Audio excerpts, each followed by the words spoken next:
Assalamu alaikum everyone.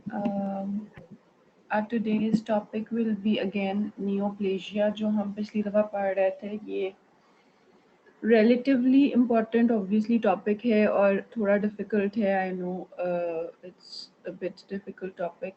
ये this topic has been scaring us since the beginning of time. So today we will discuss the molecular basis of cancer, carcinogenic agents, and clinical aspects of neoplasia. ठीक है? तो अच्छा इस lecture के अंदर there is a lot to cram. मतलब I am not always fond of, मैं हमेशा आप लोगों को बताऊंगी कि कॉन्सेप्ट्स याद करो और don't go for don't go for cramming और रट्टा मारने की ज़रूरत नहीं है, because as medical students you should need to learn the concepts.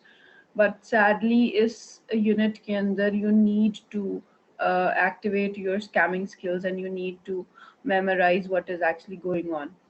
So this slide, it is still difficult for me as well because ये सारी चीज़ें आपको याद करनी पड़ती हैं at some point.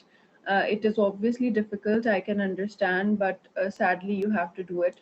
So oncogenes क्या होती हैं? We'll discuss what oncogenes are, but इस slide के ऊपर जो oncogenes का लिखी हुई है कि क्रॉनिक माइलोइड ल्यूकीमिया में फॉर एग्जांपल ABL ऑन्कोजीन होती है, बर्किट्स लिम्फोमा में C माइक ऑन्कोजीन होती है, follicular lymphoma में BCL2, breast ovarian gastric carcinoma में ERB2, कोलन कैंसर में RAS, लंग ट्यूमर में L माइक और न्यूरोब्लास्टोमा में N myc. These are certain oncogenes that you should know what is the oncogene for each specific tumor. So these are very high yield viva questions and examiners tend to confuse you with these questions के colon cancer की for example oncogene कौन सी होगी, just tell me. So ये चीज़ें MCQs में भी बहुत आती हैं और ये चीज़ें जो है you have to just memorize, ठीक है? तो इसमें समझाने वाली कोई बात है नहीं, बस इसको आपने basically you have to cram it. Okay. So diseases that are associated with cancer. So इसमें के different diseases में कौन कौन से जो cancers हैं वो different diseases के साथ जो है वो associated होते हैं और basically जैसे Down syndrome जो है उसके साथ ज़्यादा association जो है वो acute lymphocytic leukemia की है. एल्बिनिज्म के अंदर फॉर एग्जांपल मेलेनोमा जो है उसके साथ एसोसिएशन है. ऑब्वियसली एल्बिनिज्म में क्या होगा कि एक इंसान के अंदर जो है उसका जो मेलेनिन प्रोडक्शन होगी वो कम होगी. तो जो एल्बिनो होगा इंसान, उसका जो मेलेनिन होगा, जो पिगमेंट होता है, the pigment that gives colour to your skin, वो कम होगा, एब्सेंट होगा बल्कि. तो उसके अंदर रिस्क ऑफ डेवलपिंग मेलेनोमा और स्क्वेमस सेल कार्सिनोमा और basal cell carcinoma of the skin is relatively higher. Chronic gastritis, pernicious anaemia जो है इसके अंदर there is increase risk of gastric adenocarcinoma. In Barrett's esophagus, there is a risk of esophageal carcinoma, hepatitis B and hepatitis C, hepatocellular carcinoma. देखो अब ये चीज़ जो है थोड़ी सी इट मेक्स सेंस.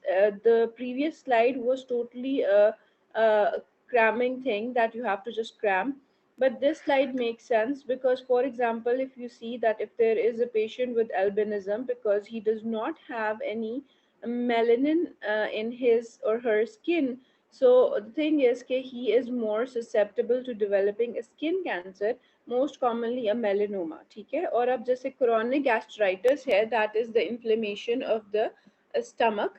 अगर उसको क्रॉनिकली उसका इन्फ्लेम्ड हुआ हुआ है उसका स्टमक, या उसको पर्निशियस एनीमिया हुआ हुआ है, तो उसके अंदर जो है स्टमक के कैंसर का जो रिस्क है that is relatively higher. Barrett's oesophagus क्या चीज़ होती है कि जो आपकी इसोफेगस होती है गर्ड की वजह से, जो गैस्ट्रो इसोफेजियल रिफ्लक्स डिजीज होती है जिसके अंदर there is a reflux of acidic contents from the stomach into your oesophagus. So उसके अंदर जो उसका मेटाप्लेजिया हो जाता है. इट मीन्स कि उसका जो सेल टाइप है दैट इज ऑल्टर्ड. तो जब बैरेट्स इसोफेगस होगा तो there is an increase risk of oesophageal cancer. और जब हेपेटाइटिस होगा ऑब्वियसली तो there is an increase risk of hepatocellular cancer, जो उस पेशेंट को जो है वो लिवर का कैंसर जो है वो हो सकता है. Okay. Then you have the पैच डिजीज ऑफ द बोन. इसके अंदर आपकी जो बोन्स होती हैं वो बहुत एक स्टिक की तरह हो जाती है और वो स्टिक की तरह टूट जाती हैं. तो उसके अंदर ऑस्टियोसार्कोमा ये एक जो है कैंसर है, कॉमन कैंसर, कॉमन तो नहीं लेकिन डेंजरस, मोस्ट डेंजरस कैंसर है ऑफ द बोन्स. उसके अंदर Piaget's disease of the bone के अंदर ऑस्टियोसार्कोमा हो जाएगा. एड्स के अंदर जो है it's high yield to remember कि कपोजी सार्कोमा का जो है वो क्लासिक एसोसिएशन है with AIDS and also there is association of non Hodgkin's lymphoma. ठीक है. लेकिन जो कपोजी होता है that is classically seen in a patient with AIDS. ठीक है. रेडिएशंस के अगर एक पेशेंट जो है वो रेडिएशन से एक्सपोजर उसका बहुत ज़्यादा हुआ है तो उसके अंदर जो है पिपिलरी थायराइड कैंसर जो है उसका रिस्क जो है वो बढ़ जाता है. अब आ जाती है tumour suppressor gene. Yet again ये एक वो वाली स्लाइड है जो आपको याद करनी पड़ेगी, लेकिन ये ऑन्कोजीन्स वाली स्लाइड से रिलेटिवली आसान है. तो अब ऑन्कोजीन्स और ट्यूमर सप्रेसर जीन्स क्या होती हैं, we will discuss them in the future slides. तो इसके अंदर रेटिनोब्लास्टोमा जीन जो है, जो और जिसको आप आरबी जीन कहोगे, वो रेटिनोब्लास्टोमा के अंदर होगी। P53 जो है ये आप लोगों को याद करना पड़ेगा, this is very important, this comes over and over again and so many you know, आपको P53 जो है थ्रू आउट लाइफ जो है, you have to just see it again and again. So this is related with so many different types of human cancers. And BRCA1 BRCA2 में जो already discuss कर चुकी हूँ, मोस्टली ब्रेस्ट कैंसर के साथ associated होता है। P16 जो है वो मेलेनोमा के साथ, और APC with colorectal cancer. Okay, अब ये चीज़ें अभी जस्ट डोंट पैनिक के जो है ये क्या चीज़ें हैं, I will discuss them with you. अब सेलुलर बेसिस ऑफ कैंसर क्या चीज़ होती है? सो बेसिकली कैंसर है क्या चीज़, ये हम लोगों को मोस्टली अभी तक नहीं पता होता कि कैंसर में हो क्या रहा है। वी जस्ट नो कि cancer is something bad, and once a patient develops cancer so उसका prognosis is not good, and मतलब बहुत एक सैड डिजीज़ है। But what is actually happening in cancer? So cancer is characterized by abnormal and uncontrolled growth. ठीक है? Cancer arises from the loss of normal growth control. In normal tissues, the rates of new cell growth and old cell death are kept in balance. In cancer, this balance is disrupted. The disruption can result from uncontrolled cell growth or loss of cells' ability to undergo apoptosis. ठीक है? So basically what is happening in cancer, उसमें ये होता है कि अगर for example आपके जैसे मैं आपको एपिथेलियम की एग्जांपल देती हूँ बार बार, कि जो आपका स्किन है उसका जो लाइनिंग है एपिथेलियम, वो बार बार जो है वो रोज शेड होती है और न्यू सेल्स जो हैं वो बनते हैं उसको रिप्लेस करने के लिए। तो उसका जो जो उसकी शेडिंग का प्रोसेस है, जिसके अंदर लॉस ऑफ द सेल्स हो रहा है और जिसके अंदर जो न्यू सेल्स जो बन रहे हैं, जिसके अंदर आपके obviously you are gaining the new cells, this process is balanced. वो इतना उसका फाइन बैलेंस होता है कि आपको पता भी नहीं चलता कि it is actually going on, और आपकी जो स्किन है वो एट नॉर्मल रहती है। But just imagine what happens when your shedding stops and your cellular growth जो epithelium की जो है, जो replacement है वो continue रहे, तो obviously there will be a build up of excess epithelial cells. तो कैंसर के अंदर यही हो रहा है बेसिकली कि there is an uncontrolled growth. जो अगर एक नॉर्मल एक ग्रोथ जो होती है सेल्स की, उसका एक कंट्रोल होता है। हमने जब सेल साइकिल पढ़ा था तब वी डिस्कस्ड के आपके जो हैं there are certain types of cells that undergo continuous proliferation. कुछ सेल्स होते हैं जैसे न्यूरॉन्स होते हैं, वो जी नॉट फेज में चले जाते हैं और वो दोबारा कभी डिवाइड करते ही नहीं है। कुछ सेल्स होते हैं जो लिवर सेल्स होते हैं, जिनके अंदर कैपेसिटी होती है डिवाइड करने की, लेकिन वो जी जी नॉट फेज में पड़े होते हैं, लेकिन एक दफ़ा उनको आप एक्टिवेट कर दो तो वो दोबारा जो है सेल साइकिल के अंदर आ जाते हैं। तो उसके अंदर बेसिकली जो कैंसर के अंदर बेसिकली क्या हो रहा है कि जो सेल साइकिल है आपका वो सारा डिस्टर्ब हो चुका है, और जो सेल है उसकी अनकंट्रोल्ड ग्रोथ होती जा रही है। और जो उसके अंदर जब अगर अगर वो सेल डैमेज हो जाएगा, नॉर्मली क्या होता है कि अगर फॉर एग्जांपल किसी चीज़ से एक सेल डैमेज हुआ है तो उसको पता चल जाता है कि I am not in the right position. तो basically it undergoes the cell suicide, जो हमने पढ़ा था एपोप्टोसिस। लेकिन अगर एक सेल के अंदर एबिलिटी टू अंडरगो एपोप्टोसिस ही खत्म हो जाए तो व्हाट विल हैपन इज कि वो जो है it will continue on proliferating and it will eventually form cancer.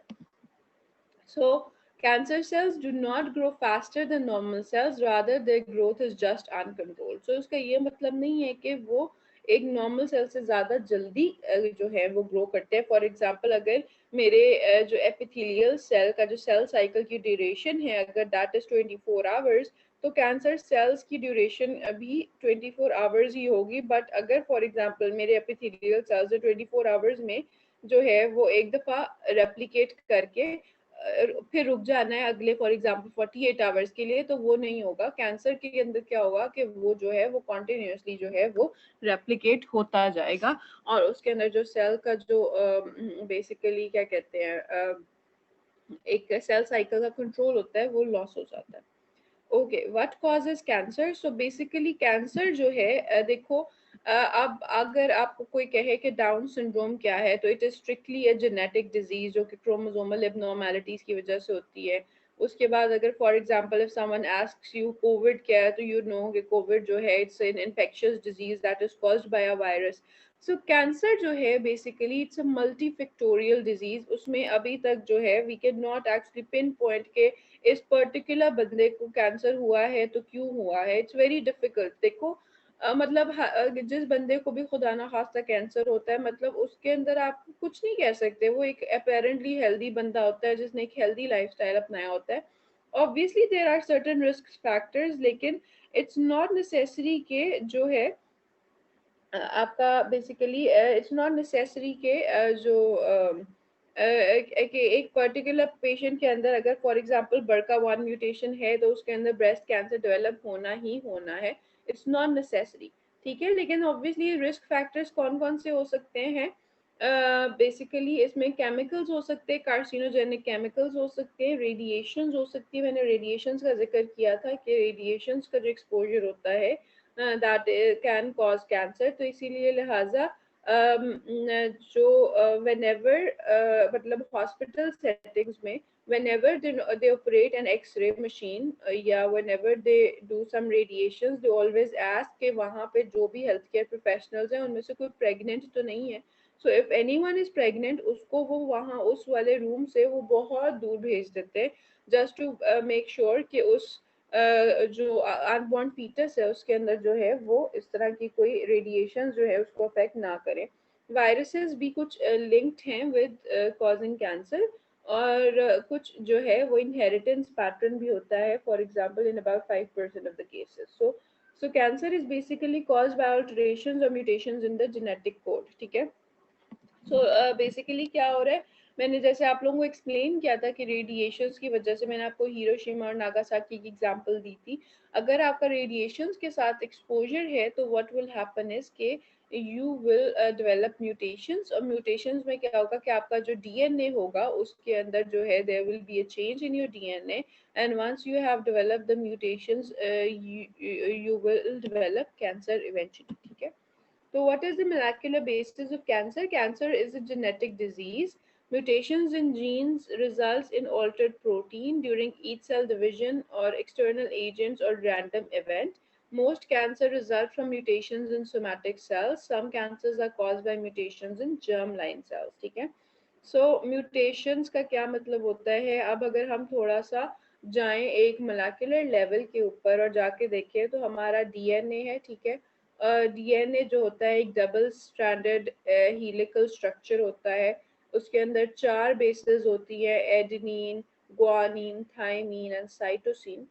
तो अगर फॉर एग्जांपल उसके अंदर अगर आप लोगों ने बायोकेमिस्ट्री थोड़ी बहुत याद हो आप लोगों को, तो जो दो 3 बेसेस होती है, 3 नाइट्रोजनस बेसेस जो होती हैं, उनसे एक अमीनो एसिड का कोड जो है वो बनता है, और वो कोड करती है for one particular amino acid, और फिर वो जो है वो डिफरेंट अमीनो एसिड्स जो है they link together to form a polypeptide chain.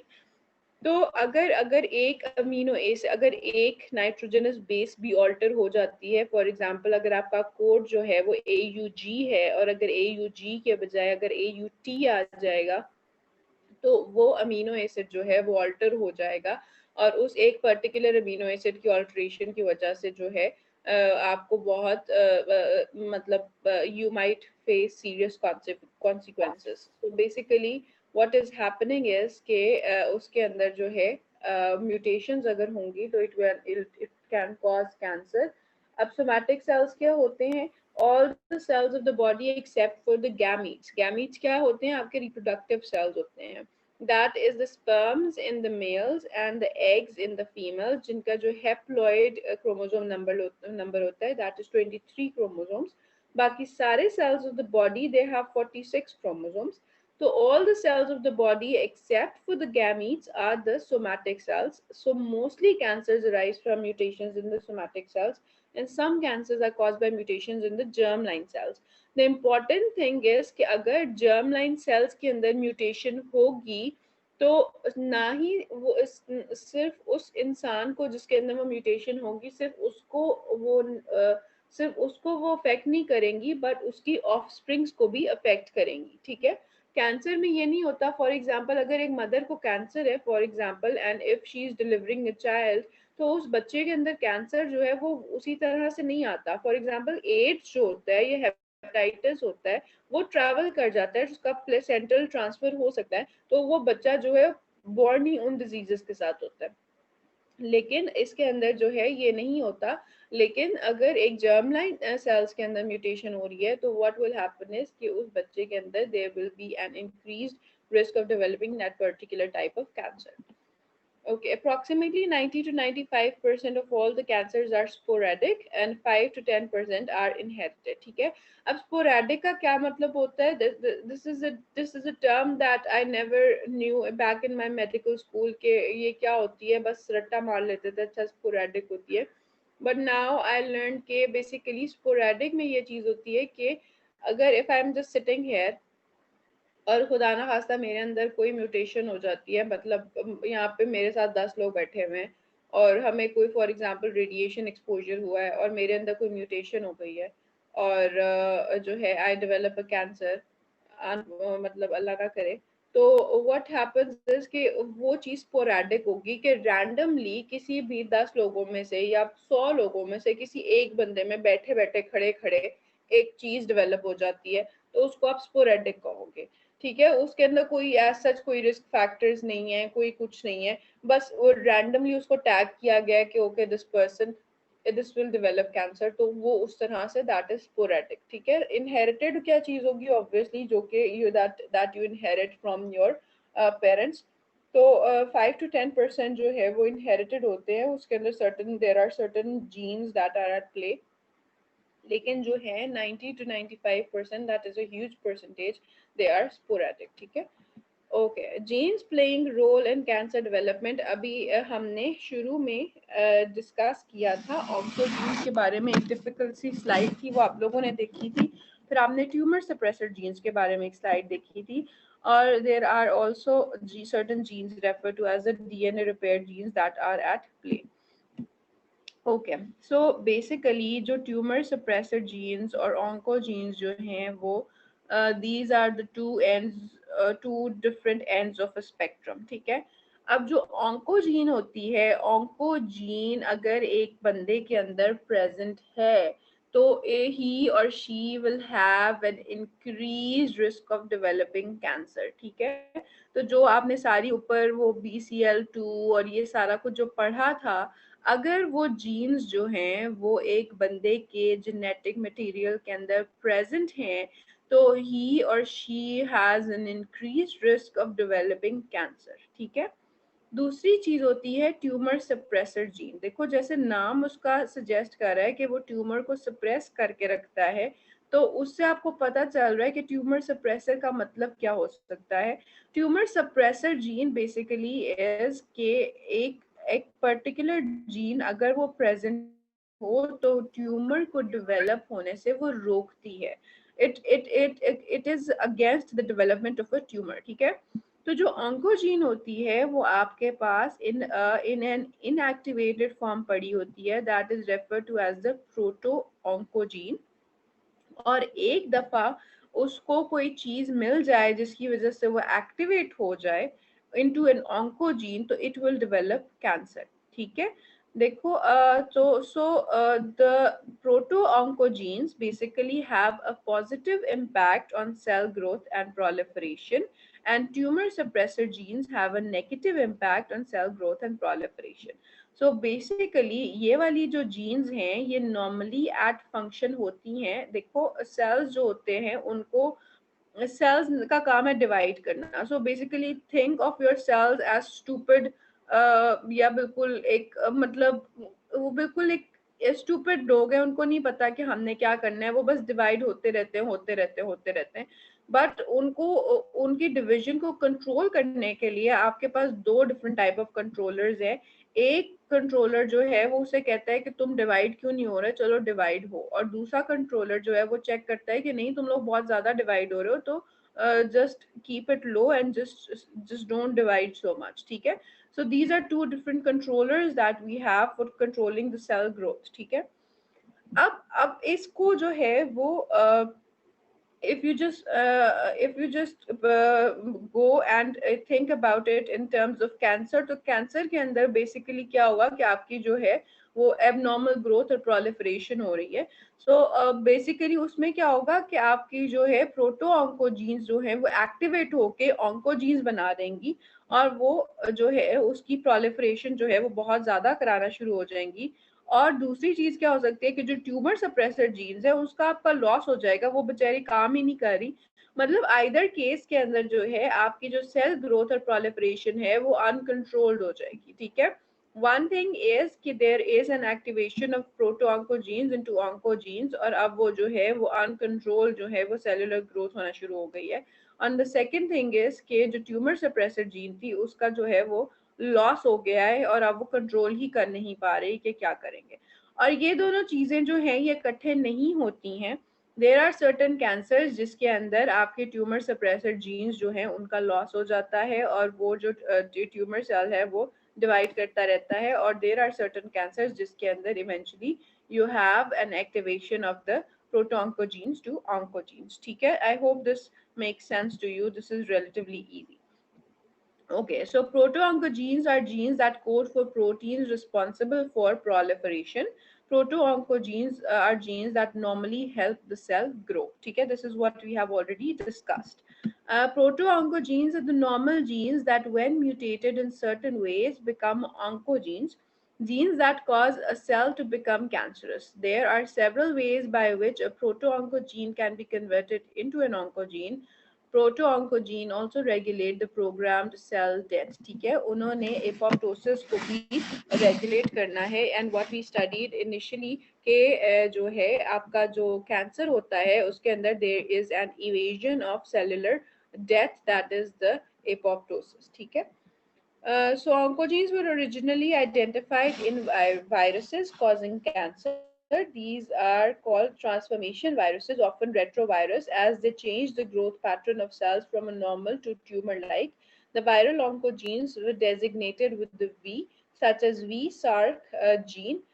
Oncogenes can cause a cell to divide in an unregulated manner. ठीक है, so oncogenes जो originally आपने उनको identify किया था वो आपने viruses से identify किया था जो कॉज करते हैं कैंसर. ठीक है, these are called transformation viruses, mostly retrovirus. Retrovirus क्या है, जिसके अंदर बेसिकली रिवर्स ट्रांसक्रिप्टेज एक्टिविटी होती है जो कि आरएनए को डीएनए में कन्वर्ट कर सकता है. As it changes the pattern of cell growth from normal to tumor-like, the viral oncogenes are designated with the V prefix, such as V-Sark gene. Oncogenes can cause a cell to divide in an unregulated manner.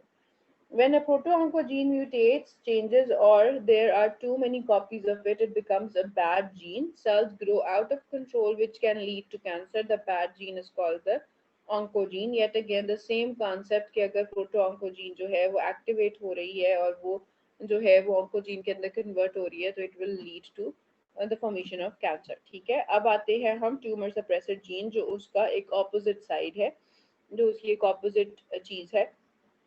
So tumor suppressor genes are the normal genes that slow down the cell division, repair the DNA mistakes, or tell the cells when to die, a process known as apoptosis or programmed cell death. When tumor suppressor genes do not work properly, cells can grow out of control, which can lead to cancer. ठीक है, तो यही बात आपको मैंने already explain कर चुकी हूँ कि नॉर्मली जो है ट्यूमर सप्रेसर जीन्स का काम क्या होता है कि वो जो है सेल डिवीजन को रेगुलेट करती हैं और रिपेयर करती हैं अगर कोई डीएनए के अंदर डिफेक्ट्स आ जाएं. और once if you have a defective DNA तो उसको वो रिपेयर करके, अगर वो रिपेयर नहीं होता तो उसको जो है वो सेल की प्रोग्राम सेल डेथ को एक्टिवेट कर देती हैं, ताकि वो सेल जो एबनॉर्मल सेल है जिसके अंदर डैमेज डीएनए है वो आपका that is no longer present in your body. But when these genes do not function, तो cells जो है they grow out of control, leading to the development of cancer. When this gene mutates to cause a loss or reduction in its function, the cell can progress to cancer, usually in combination with other genetic changes. ठीक है, so basically अगर इस gene की mutation हो जाएगी और या loss हो जाएगा तो व्हाट विल हैपन इज के you will have it will your body can progress to the formation of a cancer. So examples of the tumor suppressor genes is P53. Yet again, I cannot emphasize it more. So basically जो P53 होता है आपका, आप लोगों ने जो cell cycle के phases पढ़े थे, I hope you remember, there is a G1 phase, there is an S phase, there is a G2 phase, and then there is the M phase जिसके अंदर mitosis होता है. तो जो P53 होता है आपका बेसिकली जो G1 to S ट्रांजिशन है वो डिसाइड कर रहा होता है. So basically it is basically a guardian और gatekeeper at the G1S transition door, जो कि डिसाइड करेगा कि एक सेल जो है वो G1 से S के अंदर जो है वो ट्रांजिशन करेगा कि नहीं करेगा. अगर वो सेल रिक्वायर्ड नहीं है या अगर वो सेल डैमेज्ड है या उस सेल को भी नहीं ट्रांजिशन करना तो वो P53 जो है वो उसको रोक के रखेगा. लेकिन अगर P53 की एक्टिविटी ही लॉस हो जाएगी तो ऑब्वियसली जो सेल है वो डिवाइड करता जाएगा. ठीक है. So the gene P53 is basically the guardian of the genome. When it is mutated, this gene will cause 50% of the malignant tumors. P53 has been matched to chromosome number 17. In the cell, P53 protein binds to DNA. ठीक है.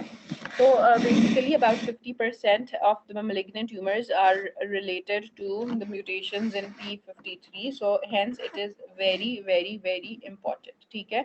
ये chromosome number 17 के ऊपर होता है और ये bind करता है to DNA. As I have told you के डीएनए की जो ट्रांजिशन जो बेसिकली सेल की ट्रांजिशन है from G1 to S phase उसको ये कंट्रोल करता है.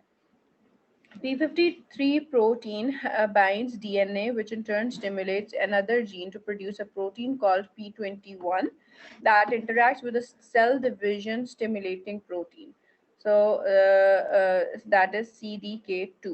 Mutant P53 can no longer bind DNA in an effective way, and as a consequence, the P21 protein is not made available to act as a stop signal for cell division. Thus, cells divide uncontrollably and form tumors.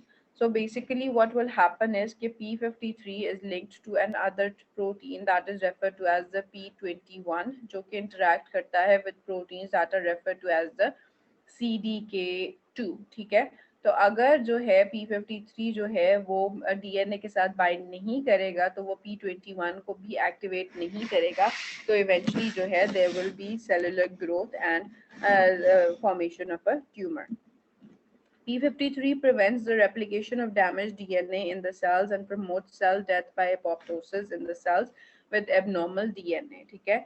So basically वही मैंने आपको बताया कि देखो S phase के अंदर जो है एस फेज अगर हम सेल साइकिल का रिकॉल करें तो एस फेज के अंदर there is basically the replication of DNA that is actually going on. जो डीएनए होता है वो रेप्लिकेट कर रहा होता है. डीएनए की replication before the division of cell is important because obviously जब सेल डिवाइड करेगा तो उसके अंदर 2 कॉपीज ऑफ डीएनए होनी चाहिए.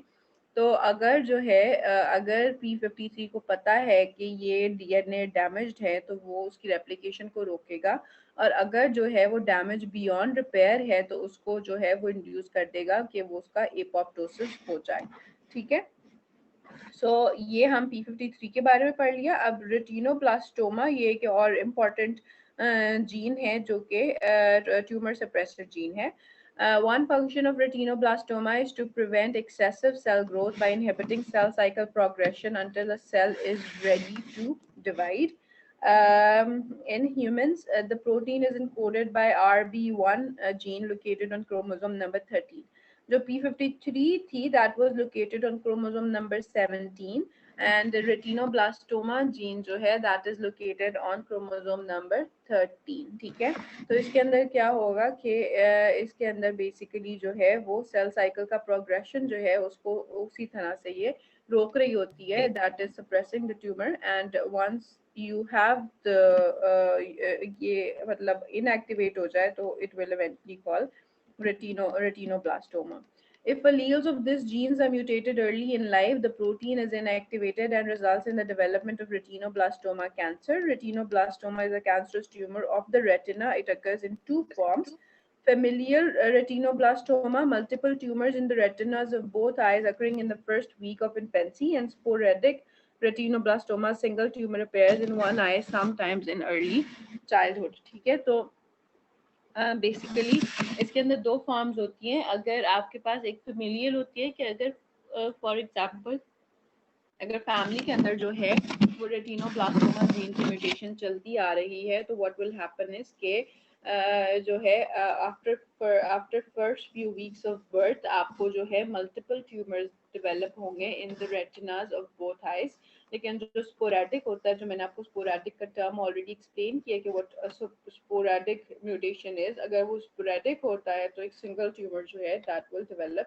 लेकिन it is important to note कि जो रेटिनोब्लास्टोमा है, जैसे जो लंग कैंसर होता है that is related to N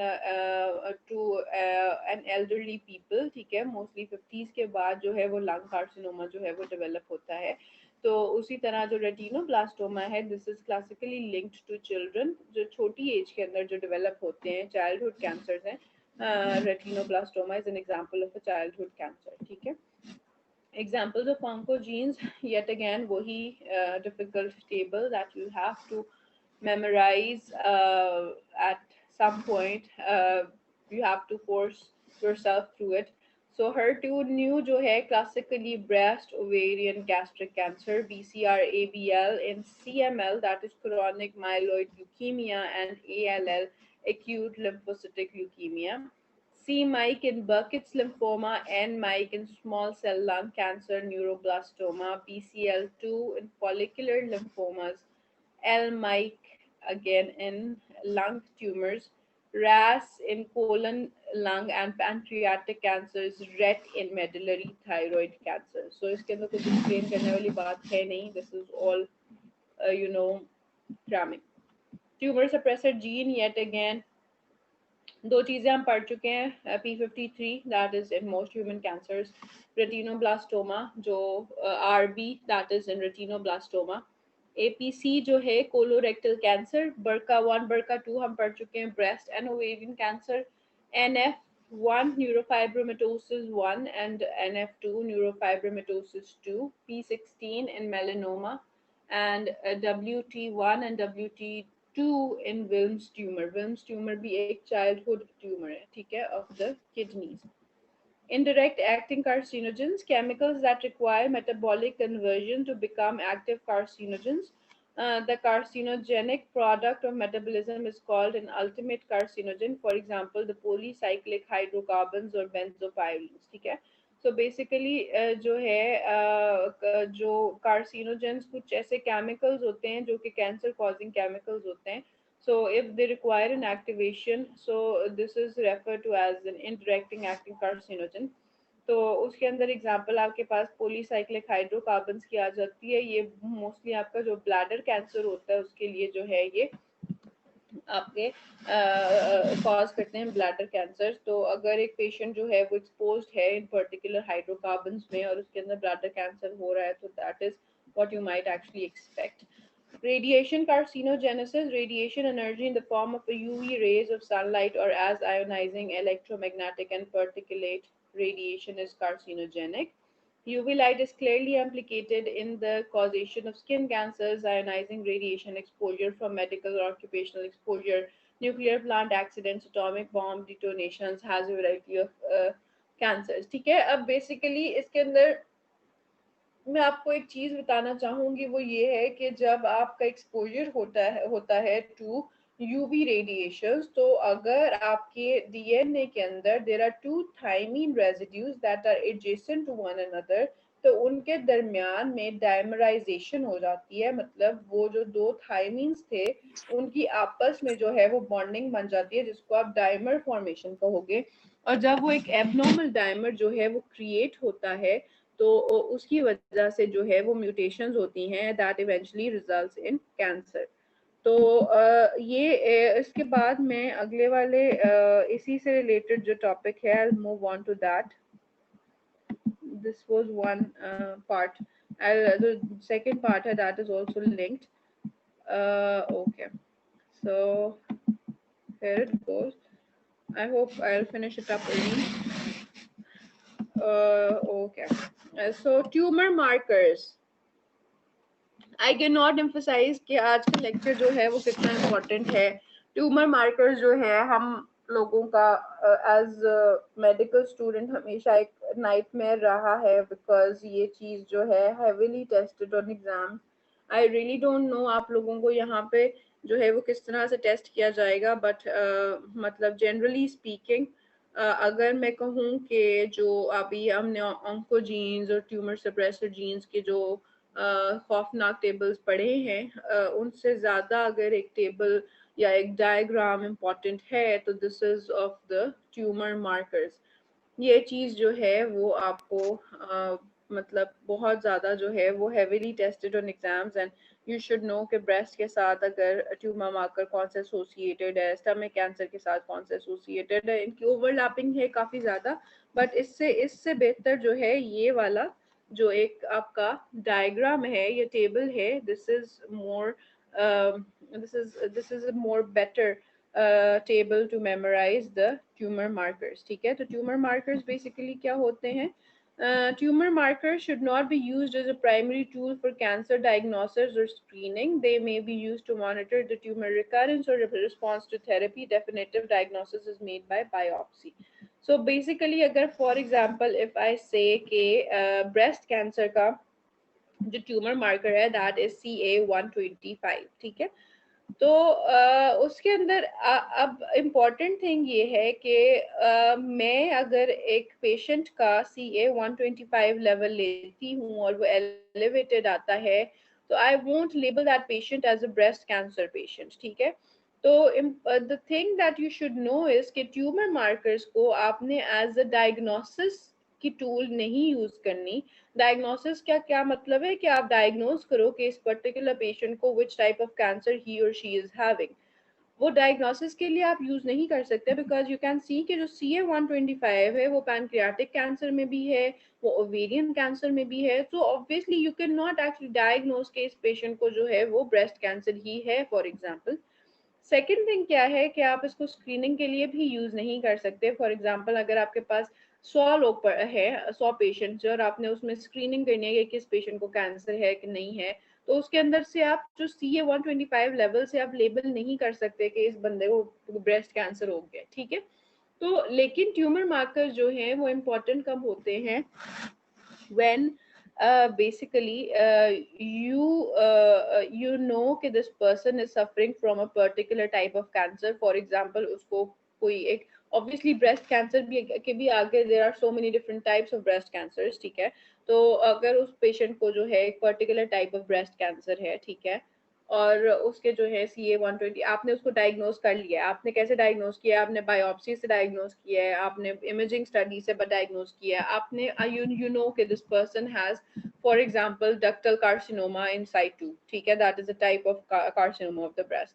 So if this patient is having this particular type of breast cancer, and if I am giving him or her basically a chemotherapy, या मैं उसकी surgical जो है वो करके उसका रिमूव कर रही हूँ, मैं उसकी मेस्टेक्टमी कर रही हूँ, तो उसके बाद मैं उसका जो रिस्पॉन्स है टू थेरेपी अगर मैंने वो चेक करना है, तो that I will check by means of a tumor marker. क्योंकि अगर वो मेरा जो ट्यूमर मार्कर है जो CA-125 है उसके लेवल्स जो हैं वो प्रोग्रेसिवली डिक्रीज कर रहे हैं विद माय रेडियोथेरेपी और कीमोथेरेपी, तो इट मीन्स कि मेरी जो थेरेपी है वो सक्सेसफुल हो रही है. अगर वो लेवल्स जो है वो डिक्रीज नहीं कर रहा है और वो कॉन्स्टेंटली जो है वो इंक्रीज करते जा रहे हैं, तो इट मीन्स कि मेरी जो थेरेपी है वो सक्सेसफुल नहीं हो रही, तो मुझे वो करने की जरूरत नहीं है. I should not continue that particular therapy that what I am giving.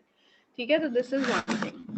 So yet again, you have to memorize alkaline phosphatase, Paget's disease of the bone or seminoma, alpha fetoprotein and hepatocellular carcinoma, hepatoblastoma, yolk cell tumors, CA-15, breast cancer, CA-19-9, pancreatic adenocarcinoma, CA-125, ovarian carcinoma, calcitone and medullary thyroid carcinoma. ठीक है, तो just I have to memorize these as well because I'm also studying for an exam right now. So sadly, we all have to memorize these. So we are in this. Excuse me So ma'am, oncogenic microbes, हाँ जी. Ma'am tumour markers की जो आपने last पे बात बताई है उसको रिपीट कर दें, मतलब कौन से पैरामीटर्स हैं जिसके अकॉर्डिंग आप कह रही हैं कि मैं चेक करूँगी कि मैंने उसको फर्दर ट्रीटमेंट देना है कि नहीं? यार उसमें basically the thing is कि what I'm saying is कि tumor markers को you don't use them to diagnose a particular type of cancer. ठीक है, मतलब I'm just saying कि अगर for example if a patient is having a calcitonin, तो it doesn't mean कि उसके अंदर जो है वो medullary thyroid का cancer ही होगा. तो वो आप उसको डायग्नोज नहीं कर सकते on the basis of tumour markers. Tumour markers का रोल कहाँ पे आता है कि अगर अगर वंस यू नो कि इस पेशेंट को मेडुलरी थायराइड का कैंसर है, ठीक है, आपने उसको बायोप्सी से आपने उसके थायराइड की बायोप्सी की है, आपने उसको हिस्टोपैथोलॉजिकल एग्जामिनेशन पे आपको पता चला है कि this is medullary thyroid cancer. अब आप उसको ट्रीटमेंट देना शुरू हो गए हो, तो अब आपने उसका देखना है कि रिस्पॉन्स टू ट्रीटमेंट कैसा है. देखो अगर for example if you are giving the patient chemotherapy या उसको आप रेडियोथेरेपी दे रहे हो और अगर उसके कैल्सिटोनिन लेवल्स जो हैं वो डिक्रीज होते जा रहे हैं प्रोग्रेसिवली, तो इट मीन्स कि आपकी जो थेरेपी है वो काम कर रही है, क्योंकि जो उस कैंसर के की वजह से जो कैल्सिटोनिन लेवल्स जो हैं वो इंक्रीज थे वो अब कम होते जा रहे हैं. इट मीन्स कि you should continue your therapy and you should just give the patient good hopes कि eventually जो है he or she will recover, might recover. ठीक है, लेकिन अगर एक पेशेंट का कैल्सिटोनिन लेवल्स रेज्ड है and you just start giving the patient chemotherapy और रेडियोथेरेपी, तो अगर उसके कैल्सिटोनिन लेवल्स जो हैं वो प्रोग्रेसिवली बढ़ते ही जा रहे हैं और उनके अंदर कोई कमी नहीं आ रही, तो ऑब्वियसली इट मीन्स कि वो जो कीमोथेरेपी है या जो भी आप कोई थेरेपी दे रहे हो वो अफेक्टिव नहीं है, वो कैंसर जो है वो स्प्रेड करता जा रहा है और उसका जो ट्यूमर मार्कर है उसका लेवल जो है वो इंक्रीज करता जा रहा है. So this is how we use them for the purposes of basically diagnosing के जो आपकी जो थेरेपी है वो सही चल रही है कि नहीं चल रही है. तो important thing to know is कि इसके अंदर आप डायग्नोसिस ऑफ डिजीज जो है उसके लिए आप ट्यूमर मार्कर्स को नहीं यूज करते, बट इंस्टेड आप उसको यूज करते हो by for monitoring the response to therapy, for monitoring response to therapy. ठीक है, I hope this makes it clear. Yes ma'am. Okay. Okay, so we have oncogenic microbes as well. ठीक है, इसके अंदर एप्स्टन बार वायरस जो है ये most importantly nasopharyngeal carcinomas के साथ लिंक्ड होता है. मैं बार बार एक ही बात कर रही हूँ कि ये चीज़ आपको रट्टा मारनी पड़ेगी, but sadly you have to and I have to as well. ठीक है, तो Epstein Barr virus Burkitt's lymphoma, Hodgkin's lymphoma, nasopharyngeal carcinoma के साथ रिलेटेड होता है. हेपेटाइटिस बी और सी, दिस इज इजी के हेपेटाइटिस बी और सी वायरस जो है वो जो है वो हेपेटोसेलुलर कार्सिनोमा, बेसिकली जो आपका लिवर कार्सिनोमा है उसके साथ जो है वो रिलेटेड होता है. ऑब्वियसली हेपेटाइटिस जो है वो लिवर को इन्फ्लेम कर रही है तो उसकी वजह से आपको लिवर कैंसर होगा. HHV8 जो है वो कपोजी सार्कोमा के साथ रिलेटेड है. हमने कपोजी सार्कोमा पढ़ा था कि एड्स पेशेंट के अंदर जो है वो classically it's seen in ads patient. HPV human papilloma virus जो है ये सर्वाइकल कैंसर इन फीमेल्स. ठीक है, ये बहुत इंपॉर्टेंट है. सर्वाइकल कैंसर जो होता है फीमेल्स के अंदर इट्स अ वेरी हाईली क्या कहते हैं इग्नोर्ड कैंसर जो कि होता है, और हम लोग ये समझते हैं कि बिकॉज सिर्फ वेस्टर्न वर्ल्ड में होता है because they are having multiple partners and they have an early age of sexual activity and blah blah blah. But the thing is that this is also common in Pakistan as well in unmarried females. तो जो है इसकी vaccine भी available है. तो वहाँ US में तो आई हर हर पेशेंट को, हर फीमेल को इसकी वैक्सीन जो है वो लगाई जाती है, लेकिन हमारे यहाँ पे कोई वैक्सीन लगवाता नहीं है. लेकिन if you just get the vaccine तो you can actually prevent yourself from developing खुदा ना खास्ता cervical cancer. So penile cancer in males, head and neck cancer, H pylori जो है that is associated with gastric adenocarcinoma. H ma'am pylori आपकी is आवाज नहीं आ रही। मेरी आवाज नहीं आ रही है? मैम आ रही है। आ रही है कि नहीं आ रही है? यस मैम क्लियर आवाज है आपकी। आ रही है मैम।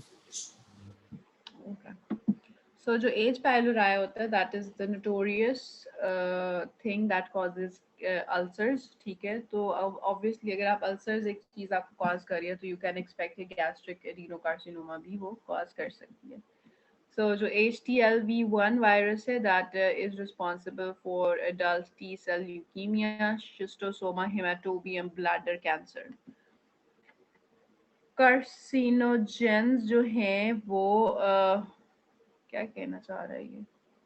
ओ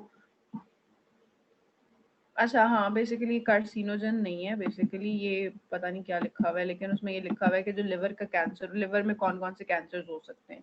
लिवर में हेपाटोसेलुलर कैंसर हो सकता है, एंजियोसार्कोमा हो सकता है, ब्लड में ल्यूकीमिया लिम्फोमा हो सकता है, ब्लैडर में ट्रांजिशनल सेल कार्सिनोमा हो सकता है, लंग में lung carcinoma, bronchogenic carcinoma, skin में स्क्वेमस सेल कार्सिनोमा, एसोफेगस में स्क्वेमस या एडिनोकार्सिनोमा, किडनी में रीनल सेल कार्सिनोमा, लैरिंक्स में स्क्वेमस सेल कार्सिनोमा.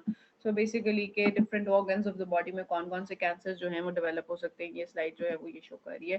थायराइड में पिपिलरी थायराइड कार्सिनोमा, stomach में gastric cancer. There are so many different types of cancer. I don't think so कि there is any. इसको अपने information के लिए देख लो एक दफ़ा, लेकिन इसको याद करने की ऐसा ज़रूरत नहीं है, बिकॉज देखो इस तरह तो आपके पास कोई लाखों के हिसाब से जो कैंसर्स बन जाएंगे तो doesn't really make sense. So brain cancer, lung cancer. अब sites of metastasis जो हैं वो क्या क्या होती हैं कि जो आपका जब अगर जब स्प्रेड होगा तो वो कितना किस किस टिश्यू में जो है वो ज़्यादा स्प्रेड होगा. तो दैट इज़ के ब्रेन कैंसर और लंग कैंसर की सेम रेशियो है, और फिर ब्रेस्ट जो है, फिर उस वहाँ पे फिर प्रोस्टेट, फिर मेलेनोमा, फिर जीआईटी, फिर liver, colon, stomach, pancreas, bone, prostate, breast, lung, thyroid, kidney. क्या कहना क्या चाह रहा है ये? सो ये 5 साइट्स क्यों बताई हुई है इसने? यार इसको मैं डिलीट कर रही हूँ, doesn't make sense at all. Okay, so cachexia क्या चीज़ होती है? That is the progressive loss of body fat or lean body mass accompanied by profound weakness, anorexia and anemia that is caused by release of factors by the tumor or host immune cells. ठीक है? So देखो tumour का, देखो मेरी बात सुनो, अगर आप लोगों के जानने में there is a person जिसका एकदम से within 2 to 3 months जो है वो कोई 10 kgs वेट लॉस हो गया है, और वो कह रहा है कि हाँ अच्छा, आप उसको देखते हो और वो एकदम से बहुत ज़्यादा स्किनी है, तो आप कहते हो कि यार तुम्हें क्या हो गया, तुम इतने मतलब वाई यू आर सो लीन एकदम से.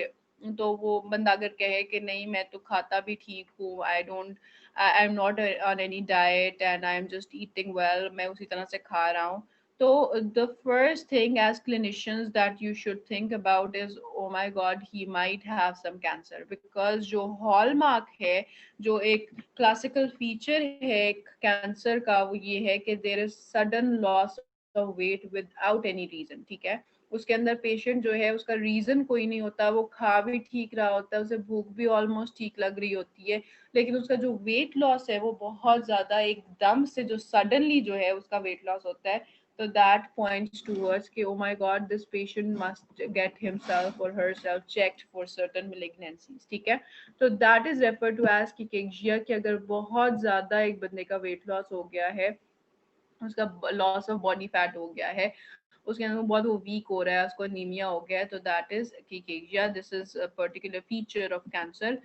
उसमें पैरानियोप्लास्टिक सिंड्रोम्स क्या होते हैं कि अब सैडली जो है कैंसर जो है वो सिर्फ कैंसर नहीं रहता, वो क्या करता है कि वो और भी चीज़ें आपके जो हार्मोन्स के साथ जो है वो खेलना शुरू कर देता है, वो आपके हार्मोनल लेवल्स को जो है वो डिस्टर्ब करना शुरू कर देता है. तो पैरानियोप्लास्टिक सिंड्रोम्स जो होते हैं, basically these are certain syndromes that are responsible for causing Okay. So, for example, if you have Cushing syndrome, इसके अंदर क्या होता है कि there is an increased levels of cortisol in your body, जो कि आप steroids की form में exogenously लेते हो.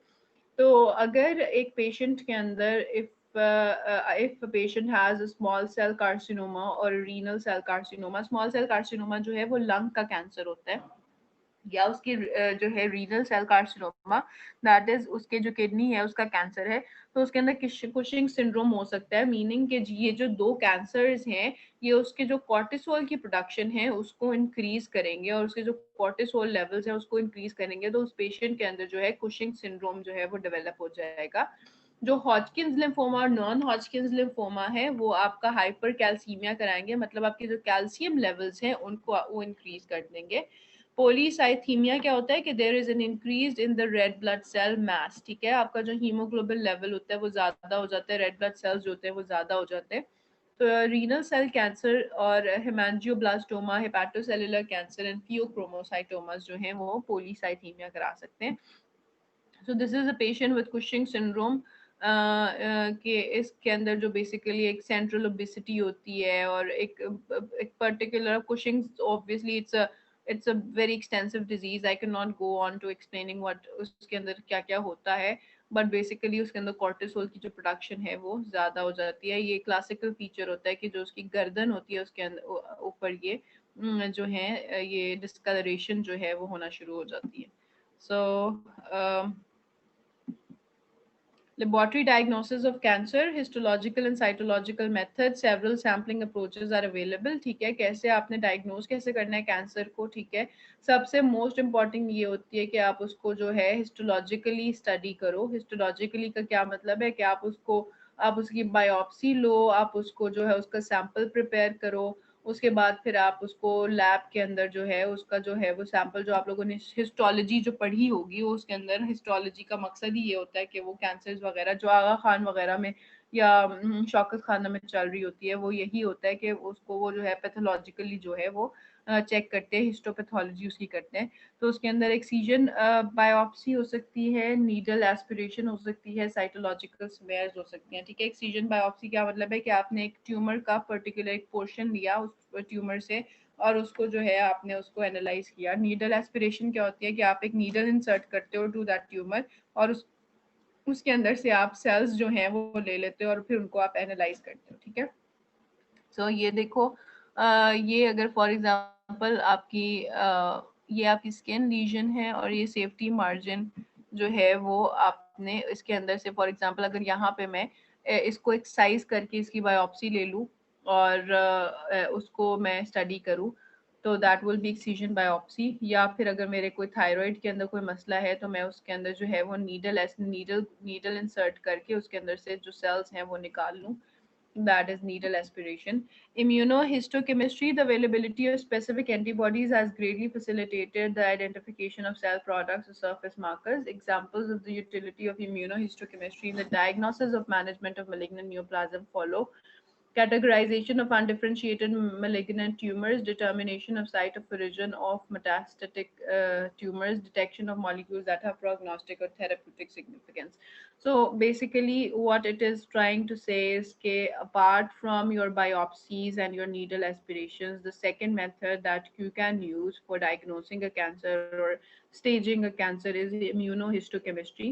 Immunohistochemistry basically, obviously, it's a very extensive subject in itself, जिसके अंदर आप जो स्पेसिफिक एंटीबॉडीज जो हैं वो उसको that are produced against specific types of cells or antigens in your body, they are basically identified by using immunohistochemistry. So in case of cancer, आप उसको क्या कर सकते हो कि आप देख सकते हो कि जो है साइट ऑफ ओरिजिन क्या है उस पर्टिकुलर किसी मेटास्टैटिक कैंसर का.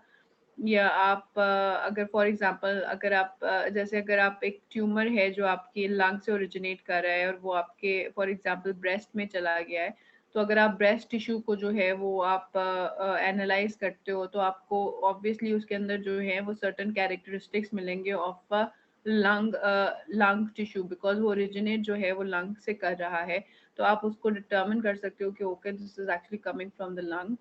ठीक है, उसके बाद detection of molecules that have prognostic और therapeutic significance. So basically it's a difficult subject because immunohistochemistry mostly molecular biology के अंदर आता है, तो I will obviously not go on explaining that. So basically the thing is that you are looking for specific antibodies that are produced in your body in case of cancer, तो आप उनको detect कर सकते हो. Flow cytometry can rapidly and quantitatively measure several individual cell characteristics, but is mainly used to identify cellular antigens expressed by liquid tumors, those that arise from blood-forming tissues. तो flow cytometry में क्या होता है? Basically ये एक important चीज़ है जो आप यूज करते हो, लेकिन जो ऑब्वियसली जो क्लासिकली यूज्ड होती हैं वो जो हमने पहली चीज पढ़ ली है, excision biopsy and then you have your needle aspiration, आप उससे डायग्नोज करते हो.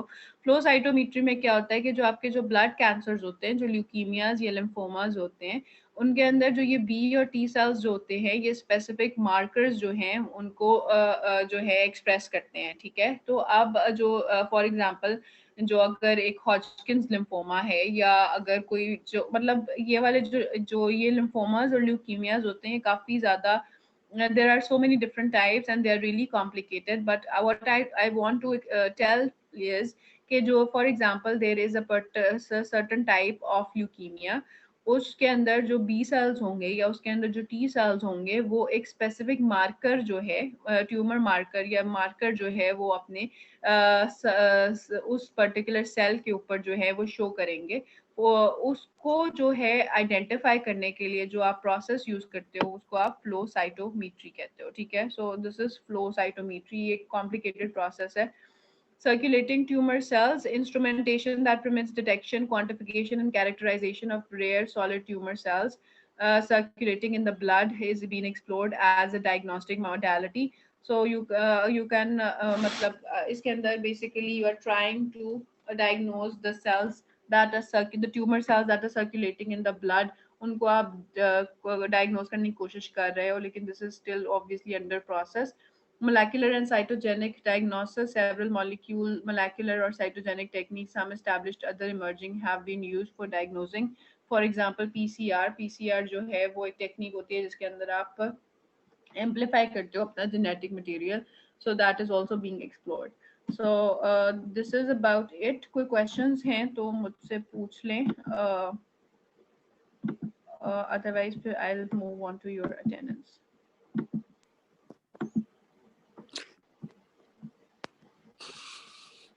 Yes. कोई क्वेश्चन है? नहीं है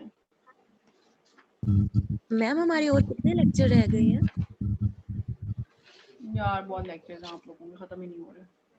तो अभी है, अभी माइक्रोबायोलॉजी भी है. अब मैं हाल से 30 तक लिखे हुए हैं और अभी मैं 16 पे पहुंची हूँ. मैम 23 यार मेरे पास 30 लिखे हुए, मैंने अभी खोल के नहीं देखे, लेकिन अभी बेसिकली आप लोगों का माइक्रोबायोलॉजी रहता है मेनली. माइक्रोबायोलॉजी भी तो पढ़नी है ना. ओके देखो मैं बताती हूँ आपको. ओके इसके अंदर देखो अभी जो है वो न्यूप्लेजिया, ये कोई तकरीबन 3-4 लेक्चर्स हैं. फिर इंट्रोडक्शन टू माइक्रोबायोलॉजी है, फिर माइक्रोबियल ग्रोथ है, फिर जेनेटिक्स ऑफ बैक्टीरिया है, फिर पैथोजेनेसिस ऑफ माइक्रोबियल ग्रोथ. ये सारी मैम मतलब अभी हमने सिर्फ पैथोलॉजी पढ़ी है, पैथोलॉजी भी अभी नहीं पढ़ी है. पैथोलॉजी मैम 16 लेक्चर्स हो गए और अभी तक नहीं हुई. वही ना, मैं बस चाह रही हूँ जल्दी खत्म हो, लेकिन हो ही नहीं रहा. आई डोंट नो कि अभी आप लोगों के मैंने अभी कोई असेसमेंट प्लान भी करना है, मुझे समझ नहीं आ रही है मैं क्या करूं. एक सेकंड होल्ड करो, I will get back to you people. हाँ जी मैम, साथ साथ आप ले लेना ताकि फिर बाद में तो इतने सारे लेक्चर्स हैं, ऊपर से वाइवा जब होगा तो फिर आप फुल लेक्चर्स देंगी तो ज्यादा हो जाएगा, बहुत ज्यादा. क्या क्या मैम जो असेसमेंट प्लान है ना, मतलब कि जो हमारी असेसमेंट मैंने कहा वो आप साथ साथ ले लेना, क्योंकि जब हमारे ये सारा कुछ खत्म हो जाने लेक्चर्स वगैरह, तो आपने अगर वाइवा देना तो फिर वो फुल मतलब कि बहुत मुश्किल हो जाता है मैम साथ एक साथ करना. जैसे 30th हाँ, लेक्चर मुझे पता है. हाँ, मैं कोशिश कर रही हूँ कि मैं कुछ प्लान आउट करूँ, क्योंकि कोई सही चीज बन नहीं रही है ना। मतलब अगर मैं आपसे कहूँ कि एक मुझे प्रेजेंटेशन बना दो, इट डजंट मेक सेंस मैं उसके दे दूँ 40 नंबर दे।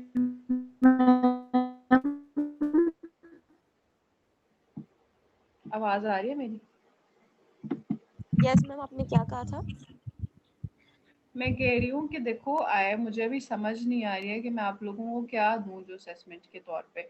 अगर मैं आपसे कहूँ कि प्रेजेंटेशन बना दो, तो उसके अंदर प्रेजेंटेशन आप मुझे बना दो कि मैं उसके मार्क्स लगा दूंगी, आप लोगों को क्या फायदा होगा? देयर शुड बी समथिंग जिससे आप लोगों को कुछ याद हो, कुछ लोग आप लोग पढ़ो। आप लोगों ने तो पढ़ना, देखो ना असाइनमेंट्स बनाने के लिए आप लोग पढ़ोगे, ना प्रेजेंटेशन बनाने के लिए आप लोग पढ़ोगे। इसमें आप लोगों का कसूर नहीं है। अगर मैं आप लोगों की जगह होती तो मैं भी ऐसे ही करती।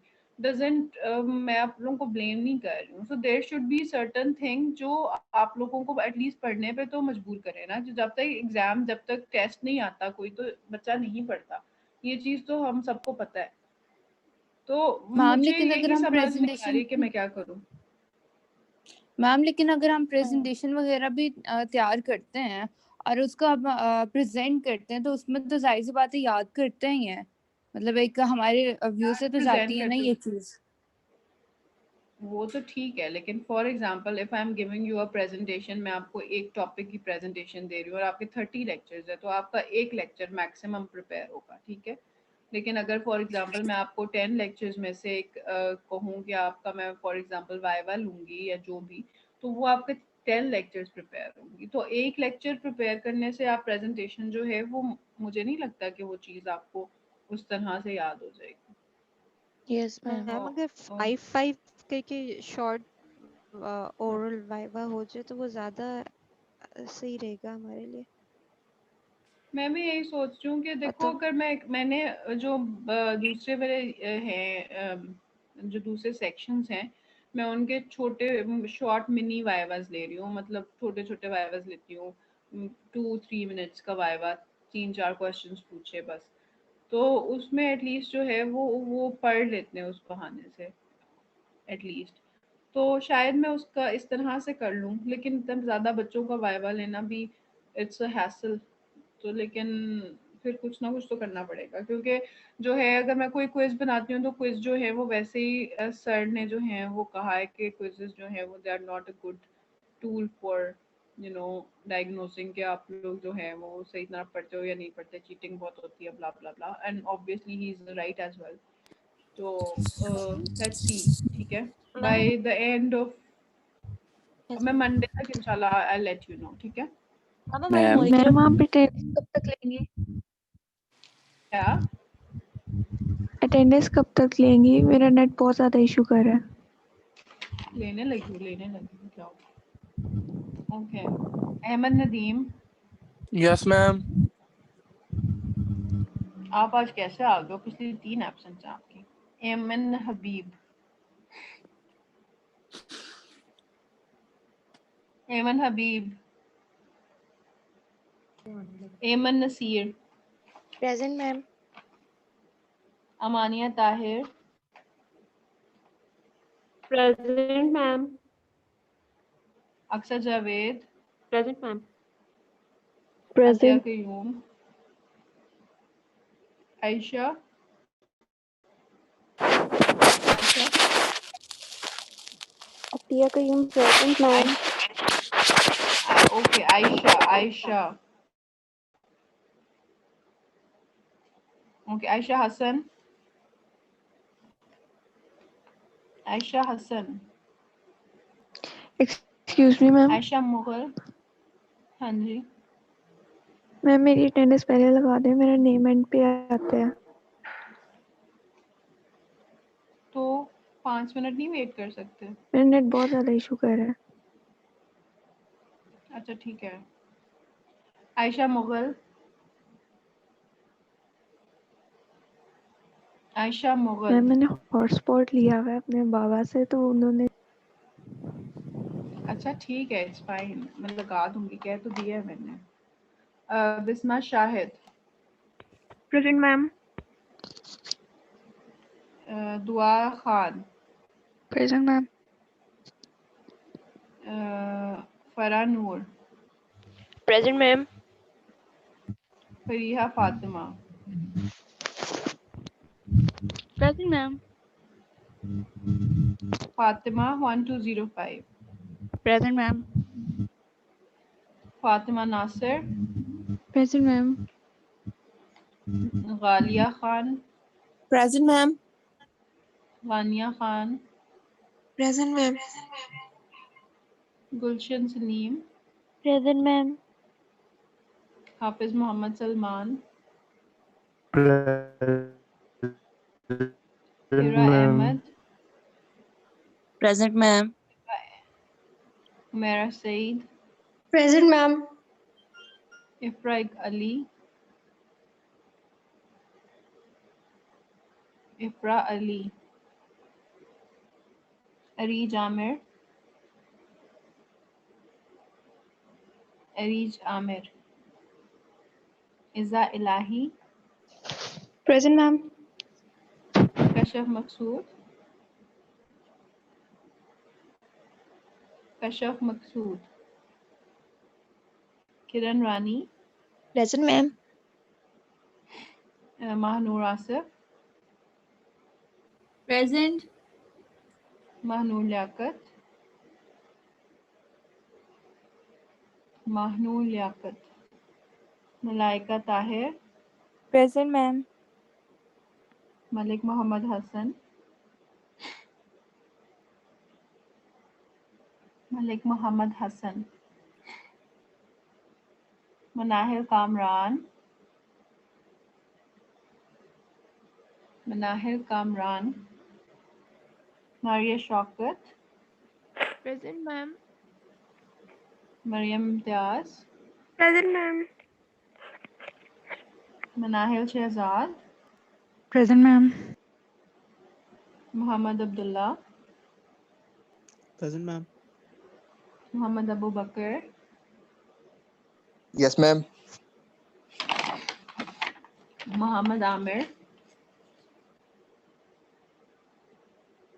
Mohammad Amir, Mohammad Hamid, Present. Mohammad Rafe,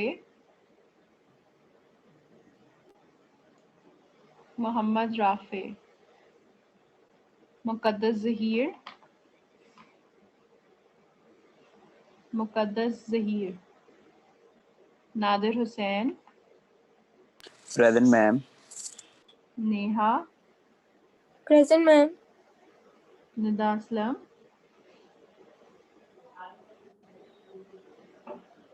Nida Aslam, Nimra Shahzad, Nimra Shahzad, Noor Fatima, Present, ma'am. Nusrat Noor, Present, ma'am. Rimsha, Present. Rimsha Ijaz, ma'am हाँ जी, मैम मैंने पहले हैंड फ्री लगाई हुई थी, इस वजह से आपको आवाज़ नहीं आई। मेरे प्रेजेंट लगा दें निदा असलम, अभी नाम गुजर के गया हैंड शी लगाई हुई थी तो आवाज़ नहीं आई मुझे। है। हैंड फ्री के माइक की वजह से माइक ख़राब था। अच्छा ठीक है, okay. Rimsha Ijaz, thank you ma'am. Rimsha Ijaz, Rizwanul Haq, Present. Sadia Badar Paracha, present. Sadia Saif, present ma'am. Sajal Khan, Present, ma'am. Sana Iqbal, Present, ma'am. Sana Javed,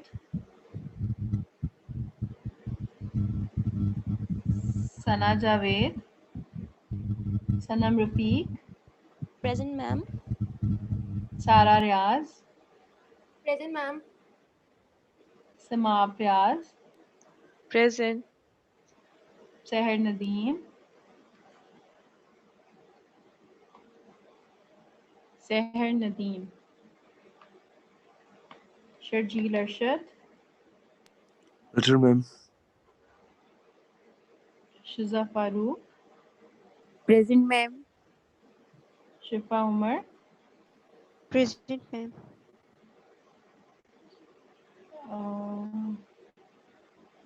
Shumaila Kausar.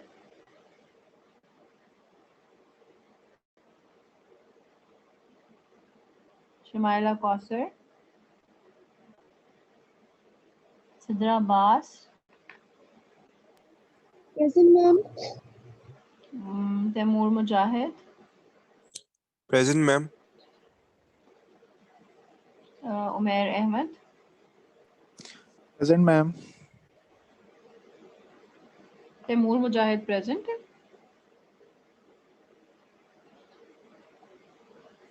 Taimur Mujahid. किसी और बच्चे ने इसकी बोली है? Yes, ma'am. मैंने बोली है। आप आ गए हो आज क्लास में? Welcome. Ma'am, sorry. Sorry, you know you have 10 marks class participation के, जिसके आपको अपेरेंटली मेरे ख्याल से 1 मार्क मिल जाएगा आ जाने का। Ma'am, actually, I work late in the nights and the class timing is at 8, so sorry. Beta ji, I work late at night as well. I study till 4 a.m. in the morning because I have an exam, and then I wake up at 8 to teach you people. The things you Ma'am, I have to know do, you that's have not to an do by excuse, hook or but by crook. I Yeah, just it's try a my very, best to very keep the myself lamest up now. excuse I've ever heard. It's your grade, it's your exam. I have nothing to lose. Okay, it's your life. You need to do whatever you want to do. I cannot force you into attending a lecture or doing anything. Okay, I'm Umme not trying. Ayman. Present, ma'am. Yes. Usama Irshad. Yes, ma'am. Present. Warda Fatima. अच्छा, वर्दा फातिमा वही बच्ची थी ना जो कह रही थी कि मेरे अब्बू का ने जाना है, ये वो वही बच्ची थी। हाँ, ज़ैनब महबूब। Present. जुम्मे हिला कह रही हूँ। जिले हुमा। जिले Huma. She is always present but she is not. Okay. Questions. Questions नहीं है तो भागो, अगर कोई क्वेश्चन है तो पूछ लो। मैम हाँ जी। मैम यूनिवर्सिटी सब मेन के वाइवा ही ले रही है, मिड पे भी मेन वाइवा होता है और बाकी टीचर्स हैं वो भी मेन के वाइवा ले रहे हैं क्लास पार्टिसिपेशन बेस पे, कि उस बेस पे मार्क्स लगेंगे कि बच्चे कोई चीज़ सुना देंगे ना तो उस बेस पे मेन के मार्क्स लगेंगे। अब सारी यूनिवर्सिटी सब ले ही वाइवा रही है तो बच्चे इतने भी नहीं है कि सब वाइवा दे दें, बंदा कोई असेसमेंट और रख लेता है। क्या कर लेता है? कोई असेसमेंट और रख लेते हैं, असाइनमेंट वगैरह या क्विज तो इन्होंने रखना ही नहीं है, उससे मतलब ये कि सब वाइवा ही होंगे सेमेस्टर में। यार मैंने जो दूसरी मैम है पैथोलॉजी की उनसे पूछा था, वो पता नहीं कोई सिनेरियो बेस्ड क्वेश्चंस के बारे में बात कर रही थी। अब वो भी एक मतलब वो उसके लिए भी ऑब्वियसली आप लोगों को पढ़ना ही पड़ेगा at the end of the day. तो आई एम देखो you need 40% for your sessionals, 10% is your class participation, that is obviously your attendance, ठीक है? Then 10% will be of your 2 assignments that you gave. I might do it 15%, शायद जो आपने 2 assignments मुझे submit कराई हैं मैं उसे शायद 15% कर दूं, but 10% तो for sure है। बाकी रह जाता है मेरे पास 20% की वेटेज जो मैंने पूरी करनी है। अब या तो मैं उसको एक वाइवा की फॉर्म में कर सकती हूँ, या अगर सिनेरियो बेस्ड क्वेश्चंस भी मैं करूंगी तो फिर मैं वो कितने क्वेश्चंस रखूंगी? मैं कोई 40 क्वेश्चंस रखूंगी तो फिर मैं 20% पूरे करूंगी ना। तो अभी I am just still thinking कि व्हाट शुड आई डू इसके अंदर, मतलब मैम हमारी मॉलिक्यूलर बायोलॉजी की मैम है, हमारी मॉलिक्यूलर बायोलॉजी की मैम है, मेरा आज ही उनका नहीं प्रेजेंटेशन है, वो उन्होंने प्रेजेंटेशन टॉपिक दिए हुए हैं पूरी क्लास को डिफरेंट मैम ग्रुप में करके ना 10 स्टूडेंट्स को, उनकी भी स्ट्रेंथ काफी ज्यादा है। तो मैम वो कहती है प्रेजेंट करो, हम जैसे ही प्रेजेंट कर रहे होते हैं वो दरमियान में कोई भी क्वेश्चन पूछ लेती हैं कि ये अगर लिखा हुआ है तो ये क्या है, तो मैम उसके लिए भी पढ़ना पड़ता है हमें। तो मैं इसलिए कहती कि आपने प्रेजेंटेशन लेनी है। यार मैंने अपने मोलेक्युलर बायोलॉजी के 2 सेक्शंस में ले रही हूँ, मैंने उनके साथ क्या किया है कि आई गिव देम टॉपिक्स, इसी तरह से मैं सारे सबको डिफरेंट टॉपिक्स दे रही हूँ, हर बच्चे को मैं एक डिफरेंट टॉपिक दे रही हूँ, फिर मैं उनको टॉपिक देती हूँ, वो उस पर प्रेजेंट करते हैं, फिर प्रेजेंटेशन के बाद अगर मैंने आज 5 बच्चों का ग्रुप बनाया और 5 बच्चों की आज प्रेजेंटेशन है तो मैं उनसे कहती हूँ कि ये जो 5 के 5 जो बच्चों के टॉपिक्स हैं, यू हैव टू मेमोराइज और you have to prepare all these topics, and once the viva the presentations are done, मैं उनसे कहती हूँ कि ओके अब मैं फिर एक एक बच्चे को सवाल पूछती हूँ किसी भी टॉपिक से रिलेटेड जो उस दिन का टॉपिक होता है. सो आई एम डूइंग मोर और less the same thing, but the thing is कि वो स्ट्रेंथ थोड़ी कम है, वो एक मेरे पास 50 बच्चे हैं, ये 70 बच्चे हैं, तो ये सारा करना इस तरह से थोड़ा मुश्किल हो जाएगा, but I can do that as well. तो मैं अभी तक आप लोगों को इंशाल्लाह बाय संडे मैं इन्फॉर्म कर दूंगी कि what I plan on doing. ठीक है, इसलिए don't worry. Okay ma'am. Okay ma'am. Okay चलो, अल्लाह हाफिज एवरीवन. अल्लाह हाफिज मैम.